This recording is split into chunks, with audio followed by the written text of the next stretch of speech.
In the world of investment and trading, NASDAQ has always emerged head and shoulders above all the other exchanges, especially for retail traders looking for high growth opportunities. The potentials for disrupting the technologies, redefining entire sectors of the economy, along with the possibility for exponential growth in share price, has led many people to begin their adventures here in order to become the next titan of tomorrow for companies like Apple, Amazon, Tesla, and Alphabet. With all those glory precedences, it is normal for traders to continue navigating this exciting and volatile waters of NASDAQ in order to identify a precise way to capitalize on the defining enterprises of tomorrow. I mean, after all, it is one of the birthplaces of modern economy based on the increasing connectivity, speed, and analytics capacity using the tools of the new era. Amongst all those titles that may bring us wealth and prosperity lies Palantir, the data analytics firm based in Denver. Palantir has been an enigmatic firm at best ever since it went public on the NASDAQ, with a reputation that has been shrouded in controversies over the years. As a data aggregator and analytics platforms, it has one of the deepest relationships with the public sector's entities for large contracts in healthcare, defense, and intelligence gathering. Its price action is directly linked with the company's own fundamentals and risk appetite of the market, and with an increasing institutional participation in the company, there may be a lot more potentials to where the share price might go to. Before the video begins, if you would like to see more stock analysis videos like this one, please remember to like, comment, and subscribe to my channel. Over the past few days, Palantir has been trying to get back to its previous ceiling around the $20 level before giving it away due to a tremendous amount of profit taking, fundamental headwinds, and general market skepticism. The current news cycle is focused around the renewal of the defense contract, with anonymous sources previously saying that the owner of data has been a potential issue for the department to renew this contract. Obviously, this has created waves in the market, and many people now believe that Palantir may be entering into a new phase of bearish sell-off. Honestly, I think that Palantir will be able to keep a support region at least around the $15 range, before seeking additional means to improve its narrative. The market is not necessarily transparent with its intention at the moment, with conflicted signals regarding the global economy, inflation, and stability. We may see a world that desperately looks for potential bubbles to justify a pool where capital can rush in to take profit while simultaneously anticipating that most market will enter into a recession. With that being said, let's take a look at the technicals of the stock. The trading volume of Palantir has been recently hovering around 46 million shares versus an average volume of 67 million shares. Over the previous 52 weeks period, the price fluctuated between $5.84 and $21.85. The volume of shares traded tells us how many shares are being bought and sold at any given time in the market, and if there's enough liquidity to support a trading strategy. If the float is very thin, it would be very easy to influence the stock price, but low liquidity could mean that the demand is thin as well. As we compare the current volume against the average volume, we can always see a potential for trend reversal or breakthrough if the difference between the current and the average volume is very large. The market cap of Palantir is currently around $40 billion compared to an enterprise value of $15 billion. As we compare the current price to the historical price fluctuations, the stock is 3% higher than the 1-month low, 28% higher than the 3-month low, and 200% higher than the 52 weeks low.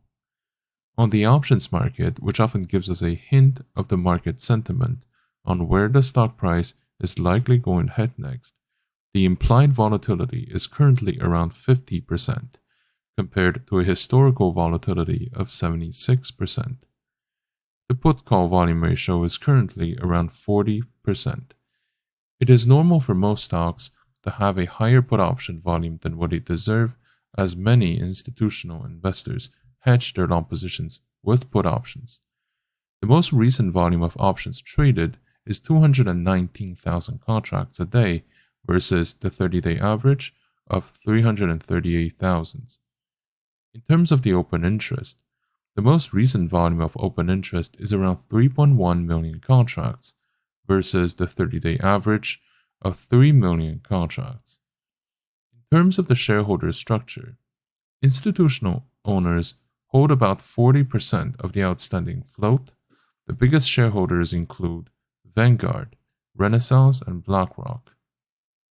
Usually, it's always good to see some institutional participation when holding a stock for the long term, because it offers a layer of stability and reliability for the medium to long term. It means that the market is confident that it's going to deliver value in the long term, which is an important factor to consider for investors.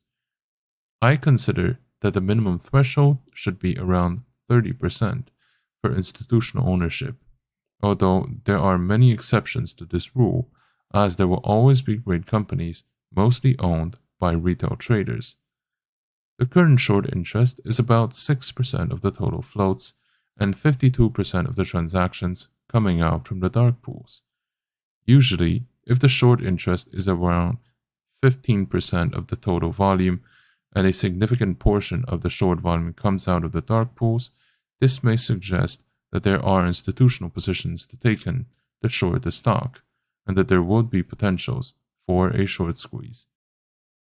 So right now, the global markets are facing a complex interplay of factors that have the potential to significantly influence the equities worldwide. In this speculative analysis, I believe that the consequences of the global inflation, surging commodity prices, and decline quantitative easing, as well as the rise of inflation rates or interest rates, plus the geopolitical instabilities, are going to play a significant part. The increasing inflation rate has been putting pressures across the globe, threatening the purchasing power, raising the input costs, and impacting corporate profitability.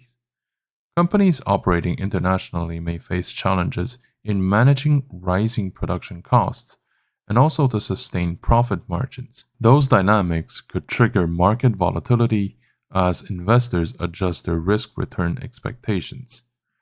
The upward trajectory of commodity prices, including energy, metals, agricultural products, have been having far-reaching implications for various sectors of the global equities market. The companies heavily dependent on these commodities may experience squeezed profit margins, potentially affecting stock valuations and investor sentiment. The reduction or the end of QE's quantitative easing measures by the central banks worldwide may have resulted in reduced market liquidity. So this in turn could lead to higher borrowing costs for companies seeking capital, which may also discourage investment activities or will. The elevated market volatility plus the reduced investors' appetite may also continue to occur. Now, the central banks around the world are tackling this delicate situation of balancing the inflation rates with the economic stability and, if possible, growth. Central banks opted for aggressive interest rate hikes to combat inflation. Borrowing costs for companies have been rising, which has also slowed down business activities and also fueling the market's volatility in terms of the equity prices. Now, ongoing geopolitical tensions, including trade disputes, political uncertainties, and social unrests, will inject an additional element of volatility into the global markets. Investors may adopt a cautious approach, shifting towards safer assets, impacting the equities. Additionally, the escalating conflicts may disrupt supply chains, negatively impacting the performance of international companies.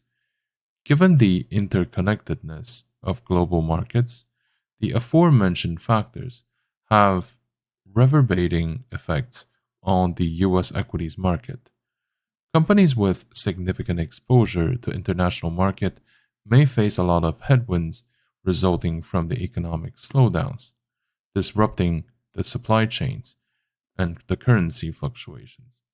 But nevertheless, the US market is known for its resilience, and the diverse sectors may attract investors seeking safe havens. So, really, the current landscape is characterized by global inflation, surging commodity prices, reduced quantitative easing, rising central bank inflation rates, geopolitical instabilities, and also ongoing lack of certainty regarding growth. While the US market may exhibit relative strength due to the safe haven status, it's going to remain interconnected with the global economic landscape. For long-term investors, these conditions may offer opportunities to identify undervalued companies with strong fundamentals and international diversification. With that being said, short-term trades should be approached with caution because of the increased volatility and uncertainty.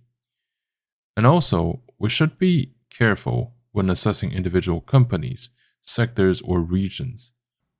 Overall, I believe that Palantir will be able to shine in a few years, but right now things are too unstable for a clear entry. Nevertheless, with a clear intention to hold a position for the next few years, it's recommended to slowly buy into Palantir over the course of the next 2 years.